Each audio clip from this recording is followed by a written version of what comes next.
चूंकि कई मामलों को लेकर आपसे बातचीत हुई है और इस पर भी आपने वाजे किया कि जिस तरह से चीन और पाकिस्तान का रुख नजर आ रहा है, दोनों के ही एक सुर नजर आ रहे हैं, लेकिन पाकिस्तान को एक तरफ रख देते हैं। अगर चीन की हम बात करें, चीन बार बार ये अंदेशा जाहिर कर रहा है, बार बार इस बात के इशारे दे रहा है कि वो हिंदुस्तान से रिश्तों में बेहतरी लाने की सिमत में आगे नहीं बढ़ रहा है, और उसका एक और इशारा G20 है। जी हाँ, देखिए चाइना का जो इंटरेस्ट है वो इंडिया के इंटरेस्ट से क्लैश करता है।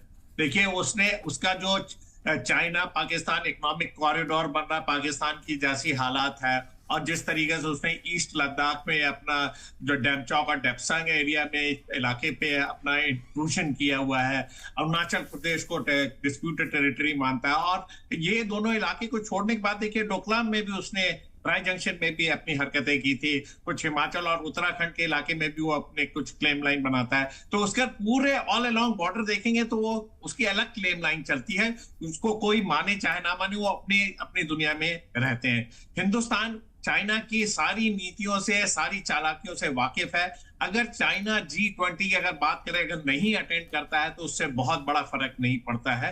देखिए चाइना इस समय अगर G20 में नहीं आता है तो वो उस 85% ग्लोबल जीडीपी का हिस्सा नहीं बनता, लेकिन वो उसका एक टोकन रिप्रेजेंटेशन है कि वो नहीं आ रहा है। अल्टीमेटली वो G20 के साथ है।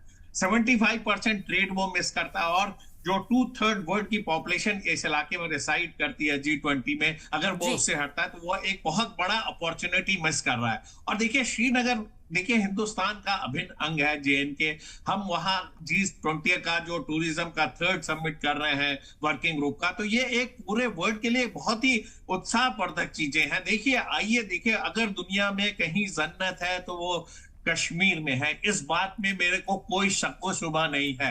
हमने वहां खुद 4-5 टेन्योर किए हुए हैं। इससे बेहतर, इससे खूबसूरत जगह दुनिया में कहीं एग्जिस्ट नहीं करती। मैंने बहुत सारे इलाके देखे, बहुत सारे विदेशों में भी मैं गया हूं, लेकिन कश्मीर का जो फर्स्ट लुक आता है, जैसे आप जवाहर टनल से बाहर निकलते हैं, तो ऐसा जन्नत, ऐसी दुनिया, ऐसी खूबसूरती आपको दुनिया में कहीं देखने को नहीं मिलेगी। अगर जिन्होंने ये साइट नहीं देखा है उनको ये देखना चाहिए, और ये वर्ल्ड के सारे लीडरों के लिए ये एक अपॉर्चुनिटी है। चाइना आता है नहीं आता है, इजिप्ट आता है नहीं आता है, तुर्की आता है नहीं आता है, सऊदी अरबिया आए ना आए, से कोई फर्क नहीं पड़ता है। जो डेस्टिनेशन है, वर्ल्ड बहुत बड़ा हिस्सा है दुनिया का, ये वर्ड ऑफ माउथ से चीजें स्प्रेड करती हैं। और हमारा जो टूरिज्म है, जो डेस्टिनेशन है, जो जिस तरीके से हम डिजिटलाइजेशन, MSME की बात करते हैं, या टूरिज्म की बात करते हैं, या इको टूरिज्म की बात करते हैं JNK में, तो ये एक बहुत ही खूबसूरत जगह है। चाइना इसमें नहीं पार्टिसिपेट करके उसको नुकसान होगा, उसके इन्वेस्टमेंट में कमी आएगी, और हिंदुस्तान से जो उसके जो बायलैटरल इश्यूज हैं उसमें तलखी और बढ़ेगी। तो जब भी आपके पास इस तरीके के समिट हो, देखिए आपने SCO के भी मीटिंग हुई थी तो आप उसमें आए थे, आपके बात हुई थी, आपको इसमें भी आना चाहिए। JNK को तो आप 1947-48 से हिंदुस्तान के हिस्सा, हमारी वहां पे पॉलिटिकल प्रोसेस है, जनता वहां अपने हकों को चुनती है, सरकार चुनती है। इस तरीके के में इसमें पार्टिसिपेट नहीं करना तो अपने आप में एक